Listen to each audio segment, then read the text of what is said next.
Hi.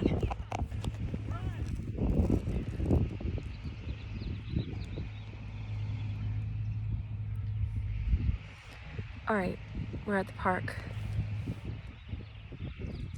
Someone's selling lemonade over there. And then there's this view that I was gonna get. And these people just showed up to play baseball. Let's see. All right, I have something quick to teach you.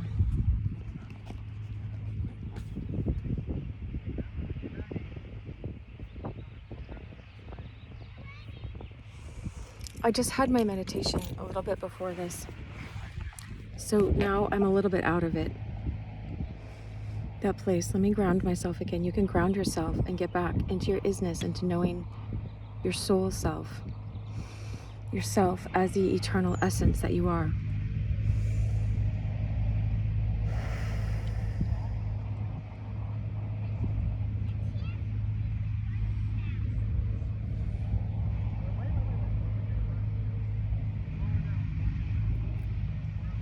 Okay, so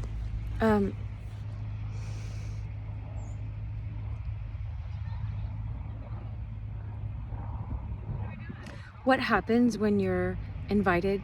Oh, let me introduce myself. My name is Dr. Cheryl Meyer, and I am a psychologist for over 20 years.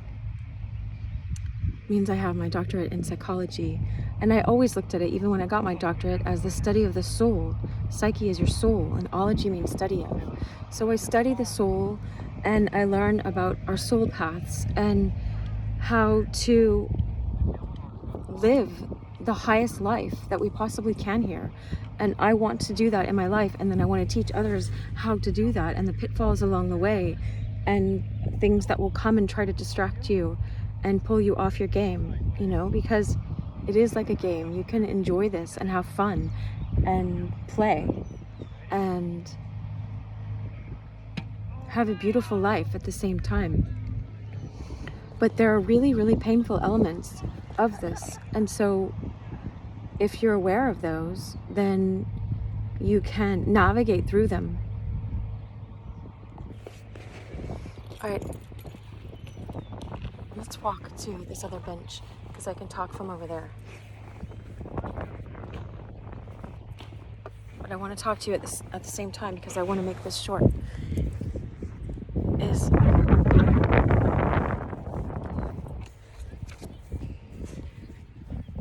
what I was looking at is that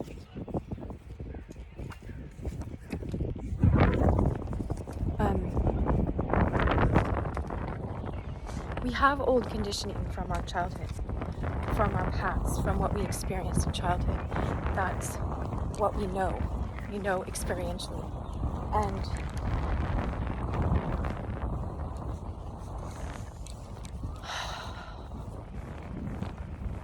I think this is just enough. It's probably already enough before. There's things like that, you know, I'm always learning from each moment. What was enough before? Is it enough? Okay. My video clicked off, so I ran over here because I love this view. But what I got in my heart and my mind to tell you guys today, to teach you so that you can navigate your soul awakening, your awakening path, is that, let's say in childhood you experienced abandonment or rejection of some kind. And that abandonment feels like just an open hand, like emptiness, like I'm like Oliver Twist and Charles Dickens' classic book, Oliver Twist. And he says, "Can I have some more, please? You know, can I have some more?" And it's like you're asking for more. And so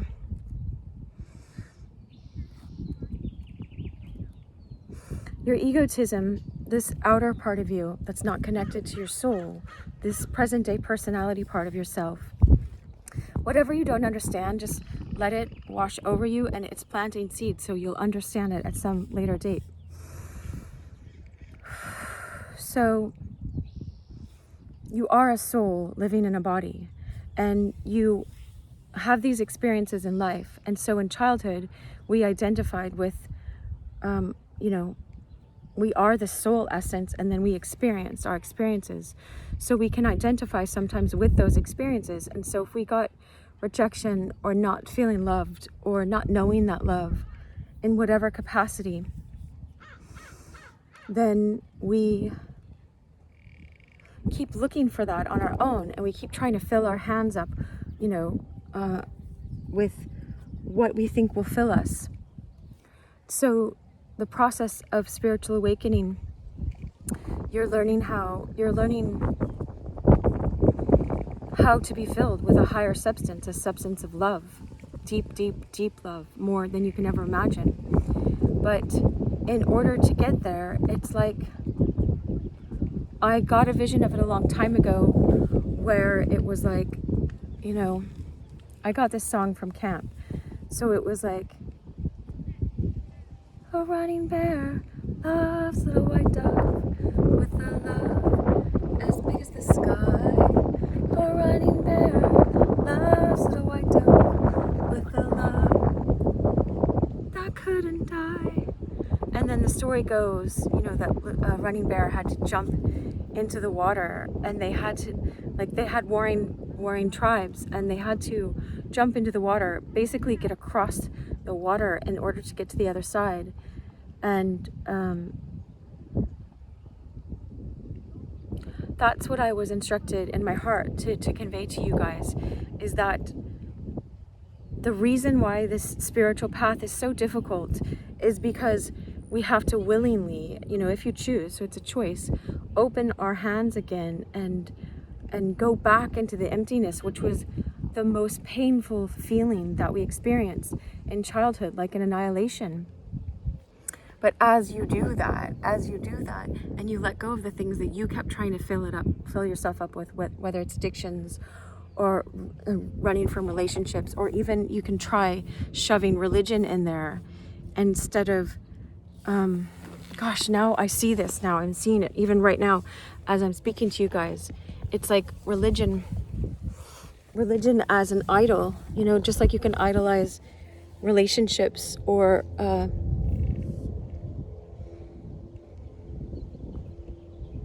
it's religion as a god, instead of going to God and activating your faith and learning how to step out in faith. People will run to religion and do religious activities to try to fill up that void, and they think if they do enough or go to enough spiritual retreats and stuff, or try different plant medicines or whatever, and I'm not saying any of those are particularly horrible in themselves, you know.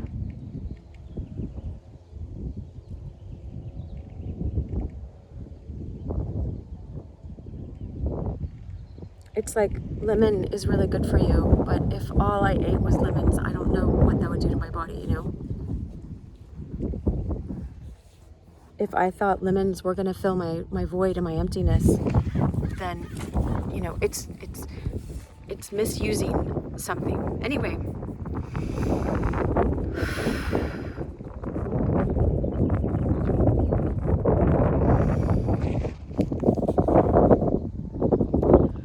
a secret to engaging when you read Holy Scriptures.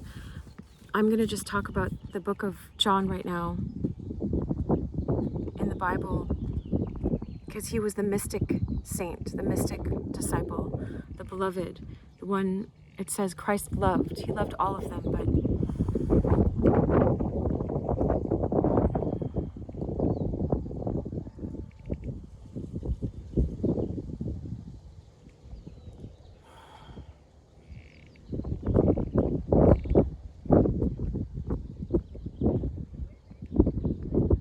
what I was just shown is that every word is like a portal, like a doorway into a mystical higher understanding.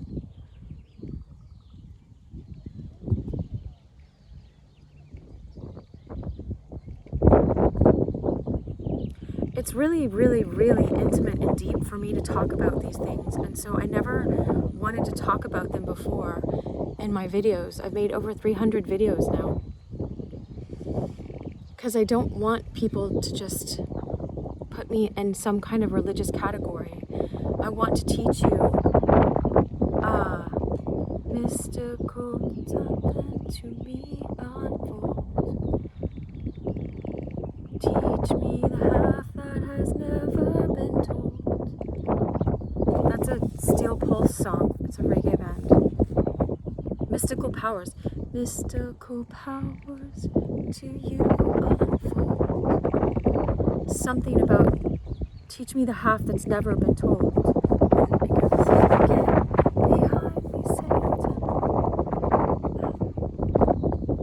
So I want you to have access to mystical powers. This is the power of love. You know, this is the power of love. You're meant to have love on the highest level in your life.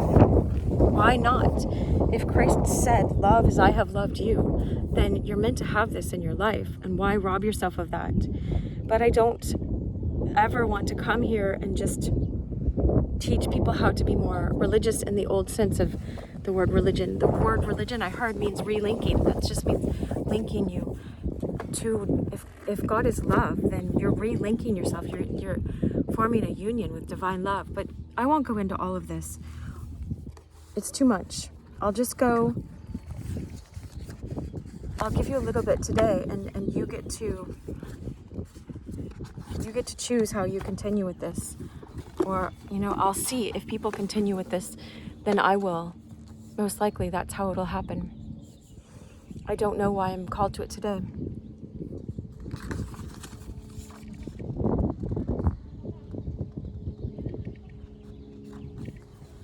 But I was looking at Johannes is John, and I'm just going to read the Greek, and I don't know how to pronounce the Greek very well. But it's in English first. He says, now before the feast of the Passover, Jesus knew, Jesus knowing that his hour had come, that he should depart out of this world to the Father, having loved his own who were in the world, he loved them to the end.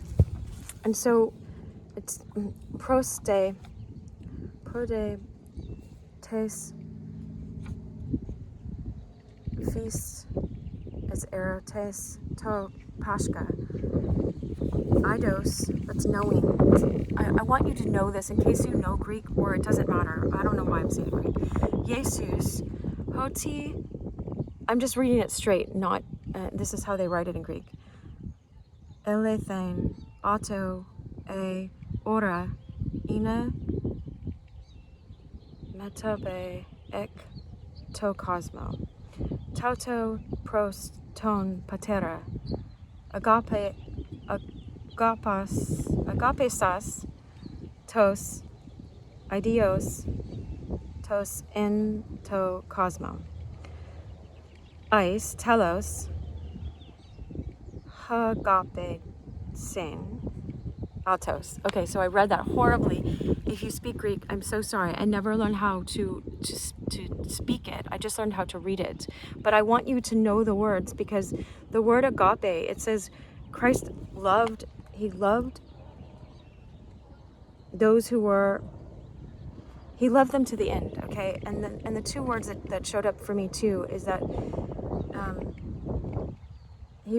he came into the world and he was going out of the world. Out is ek, and en is en, and the cosmos.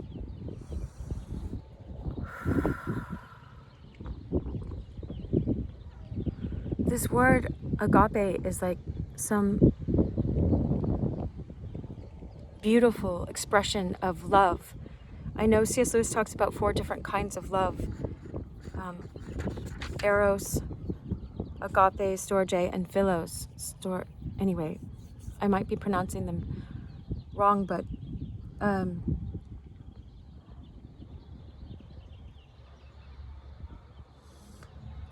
I was just meditating on this part of having loved his own who were in the world, he loved them to the end.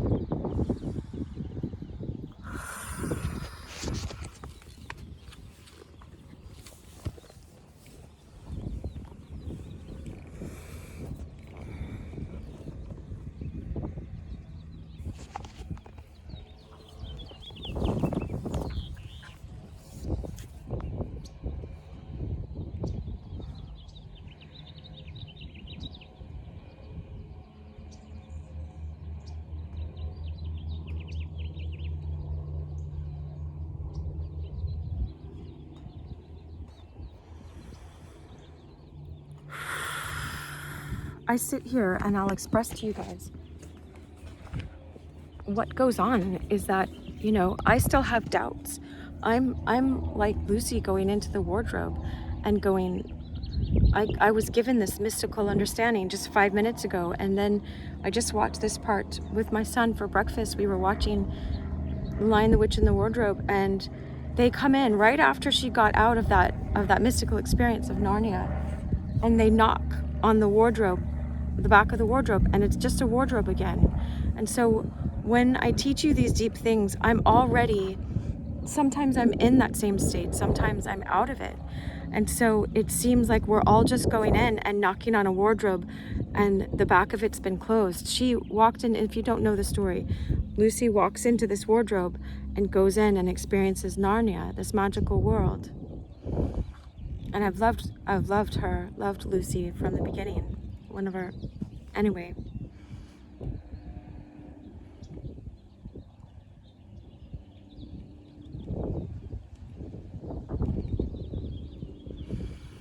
And so, yeah, the word Lucy means light. And so we also know something, the other, you know, will appear as an angel of light and try to deceive you along the way. And that's often, I see our egotism acting as that, as I'm going to come in and save you from this pain that you're feeling. Here, take this remedy instead, take this remedy instead. And so many other remedies, you know, solutions will be offered to you on your path, and you have to grow in discernment to go, what's the real thing and what's another fake thing? Because another fake thing will just take you to more heartbreak, you know? But the real thing, it asks of you to surrender.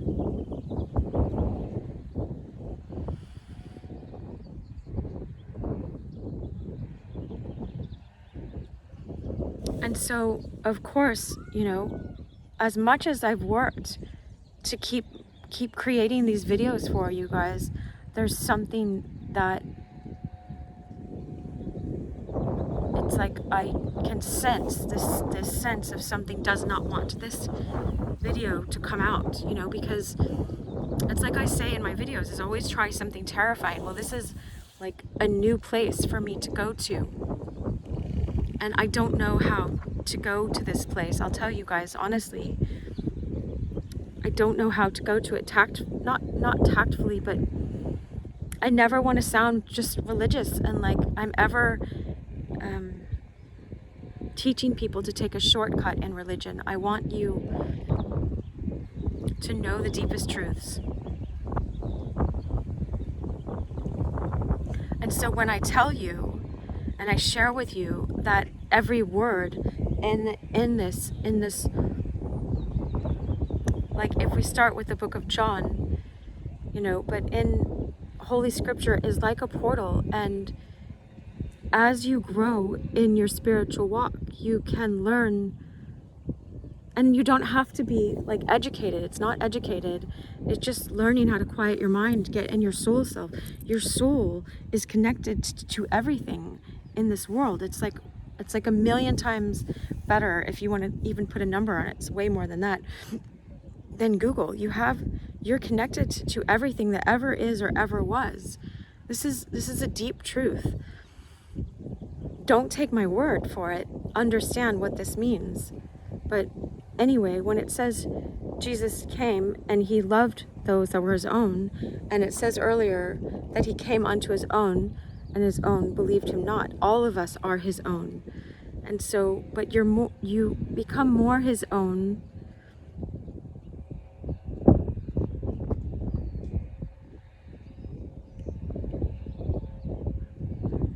when you choose him.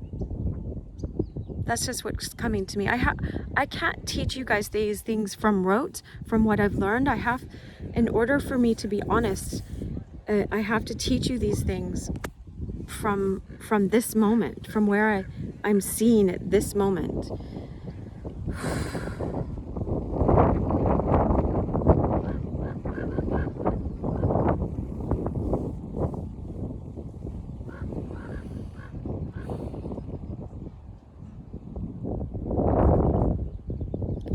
beautiful here, and it's so beautiful here in this place of knowing and being known and loving and being loved in a deeper way than you've ever known.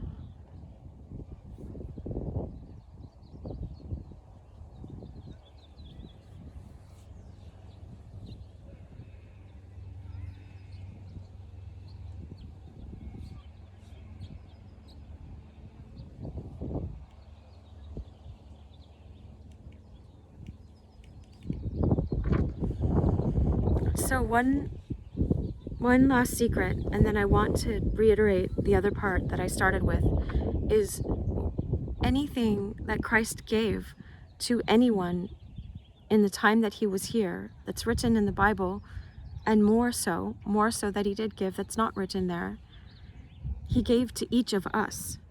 And so in this chapter of John 13, I didn't read ahead today, but he's going to wash their feet. And I got the impression yesterday when I was in this meditation that he got the idea to wash their feet because Mary had come right before that. This is the night before.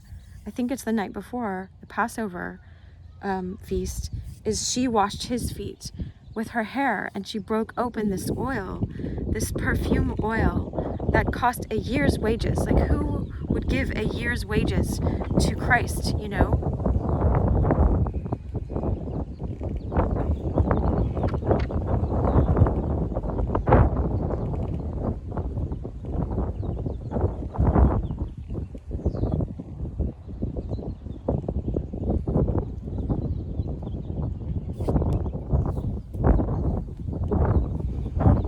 So this woman's love to him, you know, perhaps inspired him to wash his disciples' own feet and show how deeply he loves them.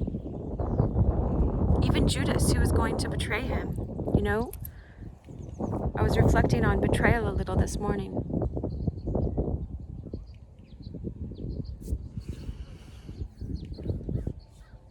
When you love with an open heart, you know, people can betray that love, but you don't lose anything. And I'm not talking from a hard heart. That person may walk out of your life. They may betray you. I heard this morning after I was reflecting on that, forget them, folks, you know. That's what Latoya says, is let them be, let them go, let it be. Like, that's their loss. Truly, it is their loss. But what happens is, okay, so Christ loved them with his agape love, and we can't know all of that right now in one video, as much as I'd like to convey that to you. But you can know a real love, and that's when we go back to this abandonment thing, you know. I felt abandoned for some reason in childhood, and so this is why this past year and a half has been the most terrifying year and a half of my life, but also the most rewarding and the most active my faith has ever been in my whole life. No one taught me this before, and I don't understand why I didn't enter in on this level before, but I'm teaching it to you now. I don't want you to be left without this. Is an active faith is one as acting out in faith. That means it's difficult. It means, like, if someone gave this example of, you know, a person walking across a tightrope over between, you know, two buildings in New York or something, you know, and it's like, it doesn't have to be New York, it can be anywhere. And there's a tightrope, you know, and it's like, if they put a wheelbarrow on it, and it's like, I trust that you're going to be able to do this. Well, are you going to trust to put yourself inside of that? And I'm not saying to do stupid things, you know, but it's going to seem stupid to your logical mind to walk this faith path, because to walk towards Christ and choose him and choose this higher love has been to let go of everything that I was holding dear, that I thought that was most precious in my life, that was going to fill me with love. You know, it promised to give me love, and it had a promise of that. But you have to put first things first to get second things and third things. Jesus said, seek first the kingdom of God. This You have to, your kingdom is this soul inside of you, this anointed. This is you and your purpose. This is you and your highest purpose, is to align with this anointing. But I can't just say these words to you. It's when I activate my faith, you know, if I have a best friend, you know, I'm thinking of a girl or a guy, and, you know, they're trustworthy and I trust them to take me in a wheelbarrow across somewhere. Well, my friend yesterday held my hand while she was roller skating down that hill, and she said it was terrifying, but I knew that we could do it because I've done it a bunch of times myself, and I knew that I could hold her and we'd be okay even if we fell. And so she did it with me, and it's like now she has a deeper trust with me because she dared to go on that adventure with me.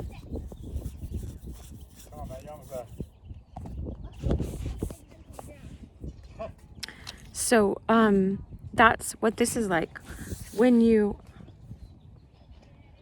that's fine, I'm just making a video. Hi. So when you do this, you see how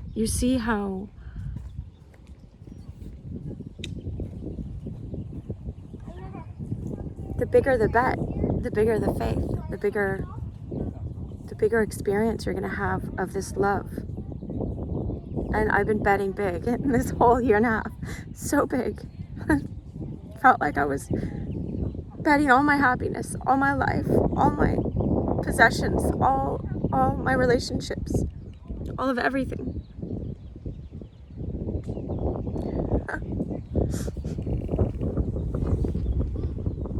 And you bet big and you win big. You have a chance to win big. If you're a woman, you can watch that video I just made for the men too. There's parts of it for women as well. I just was addressing men, but there's parts in it. There was a part in it about, you know, you sold yourself out in so many ways to try to secure this other crap, you know, this other stuff that we've been filling ourselves up with. Why not sell yourself out in a good way where you reclaim yourself? But you are, it does feel like you're losing. Jesus said you have to lose yourself to find yourself for the good, you know, because Latoya had said, you know, the enemy will raise you up high onto a mountaintop and then push you off and watch you fall slowly. But God, divine love, will pick you up and put a hedge around you and protect you, and you lose nothing. You gain everything.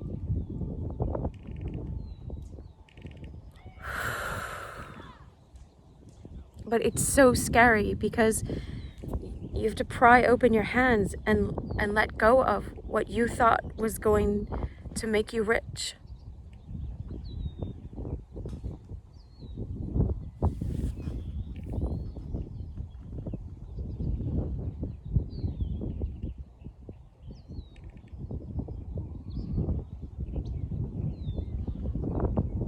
It's the scariest thing. Some things are worth it. You choose. I wish you love. Go for it.